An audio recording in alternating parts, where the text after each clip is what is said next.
जी अस्सलाम वालेकुम दोस्तों। दौरे जदीद में इंसानी सेहत को बहुत सारे ख़तरात का सामना है और बहुत सारे चैलेंजेस का सामना है। अब योगा इसमें इंसान को ऐसे ख़तरात से निपटने के लिए कैसे मदद करता है, इस हवाले से आज बात करेंगे। और हमारे पास पाकिस्तान का बल्कि इंटरनेशनल लेवल का एक मारूफ़ नाम योगा के हवाले से योगी नईम साहब मौजूद हैं। नईम साहब, बहुत शुक्रिया आपका वक्त देने का। Sir thank you very much. अच्छा नईम भाई, जैसे मैंने अर्ज़ किया कि दौर जदीद में इंसान तरक्की तो कर गया है मादी हवाले से, लेकिन उसकी सेहत खातर ख़ास ज़वाल पज़ीर हुई है। अच्छा ये बताइएगा कि योगा इस हवाले से अगर मैं किसी भी शख्स को ये कहता हूँ कि आपको योगा करना चाहिए, तो पहला सवाल ये कि उसे क्यों योगा करना चाहिए? देखें ब्रदर, आपने एक क्वेश्चन किया कि ज़वाल पज़ीर क्यों हुई हुँ, इंसान की सेहत। जी, जो मेरी अक्ल ने इस पे मुआयना किया या कोशिश की समझने की, जी, वो ये निकली कि इंसान आज अपने साथ मौजूद नहीं है। हम फिज़िकली जहाँ मौजूद हैं, मेंटली मौजूद नहीं हैं। जी, हम या पास्ट में हैं या फ्यूचर के हैं, अंदर खोए हुए हैं। जी, इंसान की जो सेहत का ताल्लुक लम्हा मौजूद में छुपा हुआ है। इंसान की कोऑर्डिनेशन, दिमाग और जो बॉडी है, इसकी कोऑर्डिनेशन जब तक बेहतर नहीं होगी, इंसान जो फिज़िकली काम कर रहा है उसमें मेंटली इन्वॉल्व नहीं होगा, तब तक इंसान की सेहत बेहतर नहीं हो सकती। आज के जितने मसाइल हैं हुँ, वो सारे के सारे साइकोसोमेटिक प्रॉब्लम्स हैं, सॉफ्टवेयर इशू हैं, हुँ, मैकेनिकल इशू नहीं है। हुँ, क्योंकि इंसानी जिस्म के अंदर जितने ऑर्गन्स काम कर रहे हैं, जितने फंक्शन काम कर रहे हैं, सारे दिमाग के ज़रिए से चलते हैं। और जी, जब दिमाग ही गैर हाज़िर होगा जी, तो कैसे वो फंक्शन बेहतर तरीके से चल हुँ, सकते हुँ, हैं। हुँ, तो मैं इसको यूँ कहता हूँ कि आज की बीमारियाँ जो हैं वो साइकोसोमेटिक प्रॉब्लम्स हैं। हुँ, इंसान अवेयर नहीं है, और योग की ज़रूरत इस टाइम सबसे ज़्यादा इसलिए है कि योग का लफ्ज़ी मतलब ही अवेयरनेस है, जोड़ना। कहाँ जोड़ना?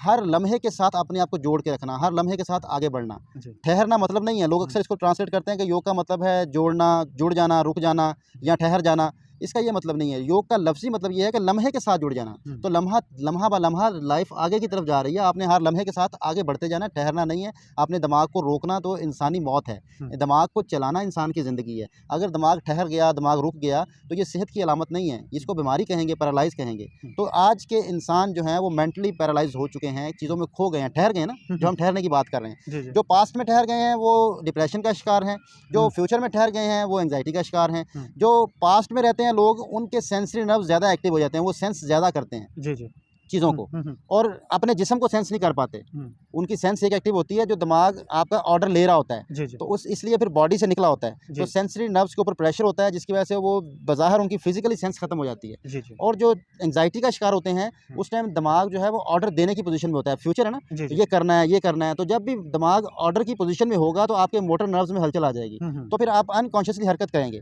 जी, जो लोग फिज़िकली हरकत करते रहते हैं, बैठे कभी पाँव हिला रहे हैं, कभी आगे हो रहे हैं, कभी हिल रहे हैं, जी, जी, तो ये सारे एंग्ज़ायटी के साइन हैं। जी, जिन लोगों की आप बॉडी की पोज़ीशन स्टिल देखें, वो डिप्रेशन में है। जिन लोगों की बॉडी की पोज़ीशन चल रही है, जी, वो रुक नहीं पा रहे, तो वो अच्छा, एंग्ज़ायटी का शिकार हैं। तो हमें योग ये कहता है हुँ, कि आपने 24 घंटे हर मोमेंट को अवेयर होके गुज़ारना है। हुँ, बी अवेयर। हुँ। अच्छा, ये बड़ी खूबसूरत आपने बात की। कुरान भी यही कहता है कि अगर आप साहिबे हाल हैं, तो आप मोमिन हैं। मोमिन हमेशा साहिबे हाल होता है। बिल्कुल। अच्छा, इस बात को अगर आगे बढ़ाएँ, जैसे अभी लेटेस्ट रिसर्च हमें बता रही है कि हर 8 में से 1 शख्स जो है वो नफ़सियाती मरीज़ है। योगा जो है, जैसे आपने इसका एक मैकेनिज़्म बताया, वो तो साफ़ ज़ाहिर है कि आपको नफ़सियाती तौर पे भी तगड़ा करता है। लेकिन आजकल हमारे जो बुनियादी इश्यू हैं, जैसे डायबिटीज़ है, कार्डिक इश्यू है, ओबेसिटी है और बहुत सारे साइको इश्यूज़ हैं। तो अगर स्टेप बाय स्टेप हम देखें, तो जो शख्स डायबिटीज़ में मुब्तला हो चुका है, जहाँ पे उसका लाइफ़स्टाइल उसको डायबिटीज़ की तरफ ले गया है या बायोलॉजिकल इफ़ेक्ट्स ले गए हैं, वहाँ योगा उसको कैसे हेल्प आउट करता है डायबिटीज़ से बाहर आने के लिए? देखिए ब्रदर, डायबिटीज़ जो है वो इसका ताल्लुक हम मीठे से समझते हैं। हुँ, हुँ। मीठे से है नहीं। बहुत सारे ऐसे लोग हैं जो बहुत ज़्यादा मीठा खाते हैं, उनको डायबिटीज़ मरते दम तक नहीं होती और काफ़ी एज में चले जाते हैं। और जी, बहुत सारे ऐसे लोग हैं जो मीठे को बहुत परहेज़ करते हैं, लेकिन उनको डायबिटीज़ होती है। जी, और इसका ताल्लुक जो हमने समझा है वो स्ट्रेस के साथ है। जी। जो इंसान बहुत ज़्यादा चीज़ों को सवार कर लेता है और दूसरों के दुःख को भी अपना दुःख समझ लेता है, हुँ, या हर चीज़ को जो है वो बहुत डीप जाके सोचता है और उसमें गहराई में जाने की कोशिश करता रहता है, जी, वही बात के लम्हा मौजूद से टूट जाता है, उसको हुँ, डायबिटीज़ हो जाती है। जी। और डायबिटीज़ को बाकायदा इसको ज़ंग कहा जाता है। जिस तरह लोहे को ज़ंग लग जाता है, इस तरह हुँ, बॉडी को डायबिटीज़ हो जाए तो आपके अंदर ही अंदर आपकी बॉडी खाई जाती है। जी, जी। और इंसुलिन, डायबिटीज़ की 2 टाइप्स हैं। हुँ, आपकी इंसुलिन बनती है लेकिन वो यूज़ नहीं हो पाती है, और एक में फिर आपकी इंसुलिन बनती नहीं है। जी, जी। तो ये आप अगर योगा से इसकी हेल्प लेना चाहें तो योगा सबसे पहले तो आपके स्ट्रेस को मैनेज करेगा। आप अच्छा, right from the start stress manage करेगा आपका जो बुनियादी रीज़न है। बुनियादी रीज़न है। नेक्स्ट हाँ जी। और उसके बाद फिर हम आपके जो पैंक्रियाज हैं उसके बेहतर करने के लिए कुछ ऐसे पोस्चर हैं, कुछ ब्रीदिंग्स हैं, कुछ प्रेशर पॉइंट्स हैं बॉडी के अंदर, जी। जिनको किया जाए तो पैंक्रियाज काम करना बेहतर शुरू हो जाते हैं, बेहतर तरीके से काम करना शुरू हो जाते हैं, दिमाग की तवज्जो उस पे ज़्यादा आ जाती है। जिस जी। ऑर्गन पे दिमाग की तवज्जो बढ़ जाए वो ऑर्गन बेहतर तरीके से काम करना शुरू हो जाता है। आपका ब्लड फ्लो जिस ऑर्गन की तरफ ज़्यादा होगा वो ऑर्गन उतना ही बेहतर काम करेगा। बेहतर काम करें। अच्छा नईम भाई, योगा को सिर्फ एक फिजिकल एक्सरसाइज का नाम दे देना योगा के साथ ज़्यादती नहीं है? क्योंकि जितना इसका आप मैकेनिज्म बता रहे हैं, लोग इसको सिर्फ एक बॉडी की एक्सरसाइज समझते हैं। सर योग 1% फिजिकल एक्सरसाइज है, 99% जो है वो लाइफ है, वे ऑफ लाइफ है। अगर मैं यूँ कहूँ कि 45 मिनट जो हम मैट के ऊपर योग करते हैं, ये प्रैक्टिस करते हैं, योग मैट के बाद शुरू होता है। मैट के बाद शुरू होता है। मैट के ऊपर प्रैक्टिस ये होती है कि आपने मूवमेंट को अवेयर कैसे करना है, अपने दिमाग को मूवमेंट के साथ जोड़ना कैसे है। जी। आपने कोई आसन लगाना है जी। तो आपको मेंटली इन्वॉल्व होकर करना है। मतलब अगर मैं मेंटली कहीं खोया हुआ हूँ और यहाँ गाने सुन रहा हूँ तो मैं फिजिकल मूवमेंट कर रहा हूँ, तो ये मैं एक्सरसाइज कर रहा हूँ, ये मैं योग नहीं कर रहा। योग ये कहता है कि आप जब कोई भी हल्की सी मूवमेंट करें तो आपके दिमाग के ऑर्डर से हो, आपके बगैर ऑर्डर के बॉडी की हरकत ना आए, जो कि हमें बाकायदा तौर पर नमाज में मिलती है कि आप ठहर जाएं, सीधे खड़े हो जाएं, आप हाथ बांध दें या छोड़ दें, जो भी आपका स्टाइल है। आप उसमें नमाज पढ़नी सुन्नत जो है वो हर लिहाज से हर तरह साबित है, तो हम उसमें तो जाएंगे नहीं, वो तो हमारे काम नहीं, मजहबी लोगों का, मुफ्तियों का काम है। लेकिन नमाज में एक चीज़ तो जो मुश्तरका है कि सीधे खड़े होना है और उसमें हरकत कम से कम करनी है, छोटी से छोटी हरकत को रोकने की कोशिश करना है, मुँह नहीं साफ करना, हिलना नहीं है, एक पाँव पर नहीं जाना। तो ये वही टेक्निक है कि आप अवेयर होकर अपनी बॉडी को रोकें, और जब रुकू में जाएँ तो अवेयरनेस के साथ देखते हुए आँख खोलने का जिक्र है नमाज में। आंख खोलने का जिक्र क्या है? अवेयर करने के लिए। जैसे ही आपकी आंख बंद होती है आपका दिमाग तेजी से दौड़ना शुरू हो जाता है। जैसे ही आप आंख बंद करते हैं तो आप ख्यालात में चले जाते हैं। लम्हा मौजूद जो है वो देखने के साथ जुड़ा हुआ है। मैं आपको देख रहा हूँ, ये थॉटलेस पोजीशन है। हम थॉटलेस पोजीशन के लिए बहुत सारी तगोदो करते हैं, लेकिन बहुत आसान है थॉटलेस पोजीशन। आप आंखों का इस्तेमाल शुरू कर दें। हम आंखों का इस्तेमाल नहीं करते, हम खोए हुए हैं, हम मेंटली खो जाते हैं। आंखें खुली हैं लेकिन आंखें काम नहीं कर रही। हम जब फिजिकली देखते नहीं है तो हमारा दिमाग किसी ना किसी सोच में होता है। आपने किसी को गहरी सोच में ज़रूर देखा होगा, जब कोई गहरी सोच में होता है उसकी आंखें खुली होती हैं लेकिन वो देख नहीं पा रहा होता। आप उसकी आवाज़ें भी दें उसको पता नहीं चलता। आप उसको पकड़ के हिलाते हैं तो वो एकदम यूँ करता है, ब्लिंकिंग करता है। तो इसको योग ने यूँ कहा कि जब भी आप अपने दिमाग की थॉट को चेंज करना चाहते हैं तो आप ब्लिंक कर लें। जब भी थॉट को चेंज करना चाहते हैं, ये आपके दिमाग को F5 है। ये जैसे आप कंप्यूटर में F5 दबा के रखते हैं, विंडोज़ रिफ्रेश होती है। आपको दिमाग को आपने रोकना नहीं है, आप चाहते हैं कि ये आगे बढ़े, हर लम्हा के साथ आगे चले। तो नेचर ने एक फंक्शन रखा है इंसानी जिस्म में, एक ब्लिंकिंग का। हम वो तोड़ बैठे हैं मोबाइल को यूज़ करने से, लैपटॉप को यूज़ करने से, बहुत सारी चीज़ों में फोकस करने से हम वो सिस्टम तोड़ बैठे हैं ब्लिंकिंग का।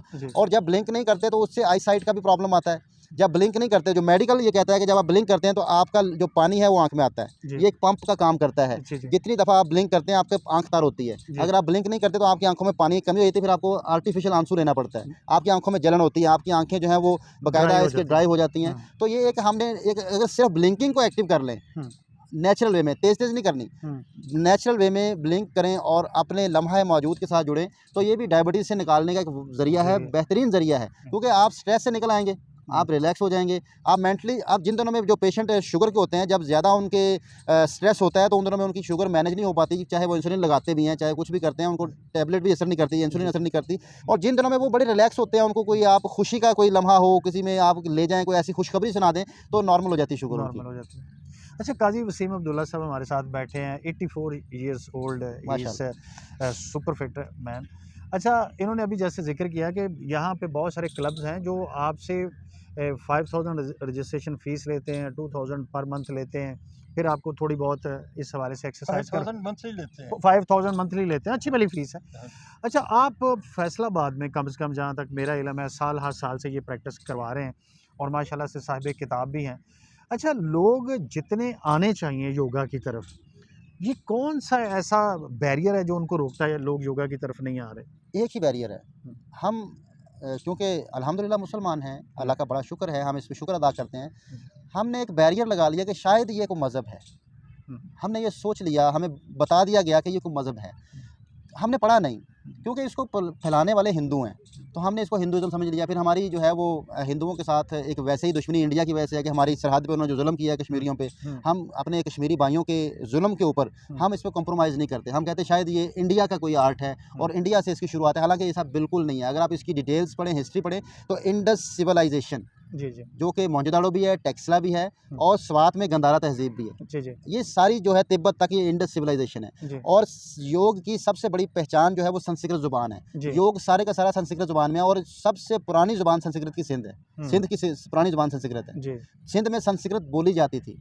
तो ये सारा खिता जो है ये इसकी शुरुआत यहाँ से है। इसका कोई हिंदुइज़्म से ताल्लुक़ नहीं है, इंडिया से कोई ताल्लुक़ नहीं है, इसका किसी मज़हब से ताल्लुक़ नहीं है, क्योंकि मज़हब जो है एक अलग चीज़ है। योग कदीम तरीक़ा इलाज है, इसको तरीक़ा इलाज के तौर पर लिया जाए। अच्छा, इसको लेकिन अगर सपोज़ अगर इसको कोई समझ भी लिया जाए, ये मान भी लिया जाए कि ये हिंदुइज़्म की इख्तिरा है, हमारा मज़हब तो बड़ा साफ़ कहता है कि हिकमत की बात मोमन की गुमशुदा पूंजी है, जहाँ से मिले ले लें। बिल्कुल। तो इसमें कोई कबाहत नहीं है। अच्छा, इसमें तारीख़ इसकी ये भी बताती है कि योगा की जो पहले शुरुआत थी, एक ख़ास क्लास के लिए था, आम आदमी के लिए नहीं था। बाद में आम आदमी को एंटर किया गया और इसकी बहुत सारी इक़साम हैं, कर्म योगा, आसन योगा और शांति योगा और ऐसे भांति योगा। तो अब ये जो आप एक्सरसाइज़ करवाते हैं, इसमें कोई ख़ास आप किस्म को फ़ोकस करते हैं या सारी इकट्ठी करवाते हैं? आपने जो बात की कि ख़ास क्लास के लिए योग था, उसको राजयोग कहते हैं। जी, वो क्योंकि पहले दिन के जो लोग करने आएँगे उनको समझ नहीं आएगी उस लेवल तक पहुँचने के लिए। जैसे आपको मैं ये कहूँ कि पीएचडी की बुक्स जो हैं पहली क्लास में नहीं पढ़ाई जा सकती। बिल्कुल सही। हुँ, ठीक है?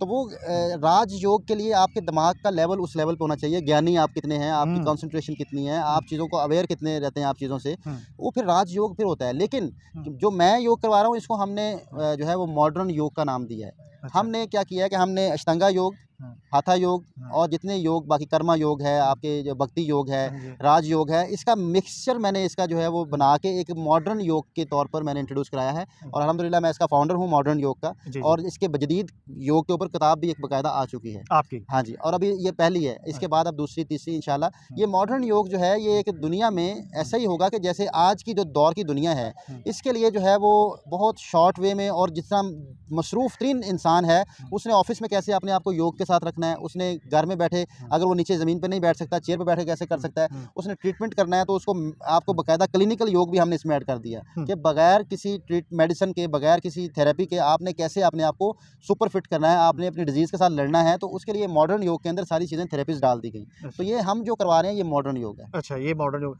अच्छा, ये मॉडर्न योग का पार्ट है, ये जो आपकी कैप है? इसकी भी मैं आपको पूरी डिटेल बताता हूँ कि ये बेसिकली इंसान की जो 2 तरह की नर्व्स हैं, मोटर नर्व्स और सेंसरी नर्व्स। जी, जी। जब आपकी सेंसरी नर्व्स जब टच करते हैं तो आपका दिमाग उसमें मसरूफ़ हो जाता है, जहाँ सेंस कर रहा है। जैसे मैं आपको ये पकड़ूँ तो आपका दिमाग यहाँ मसरूफ़ हो जी, जाएगा। जी। तो हमने ये टाइट कैप इसलिए पहनी हुई है कि हम अपने दिमाग को दिमाग के अंदर रखना चाहते हैं, हम प्रेज़ेंट रहना चाहते हैं। अच्छा। जब भी आप लम्हा मौजूद में आने की कोशिश करें तो अपने जिस्म को आप दबाना भी शुरू कर दें तो आप लम्हा मौजूद में आ जाएंगे, अपने पोर दबाना शुरू कर दें। हुँ। ये इसमें आपके मोटर नर्व्स भी काम कर रहे हैं, सेंसरी नर्व्स भी काम कर रहे हैं, दिमाग को मसरूफ़ करें ना। जी, जी। अगर आपने दिमाग को मसरूफ़ ना किया तो वो उलझ जाएगा, हुँ। बेलगाम घोड़ा बन जाएगा, हुँ, हुँ। फिर आप उसको रोक नहीं पाएंगे। जी, एक तो जैसे एक और टेक्निक है कि अपनी कमर को सीधा करके बैठें बगैर टेक के। जी। जब से इंसान ने टेक लगाई है तब से इंसान का दिमाग करना शुरू किया।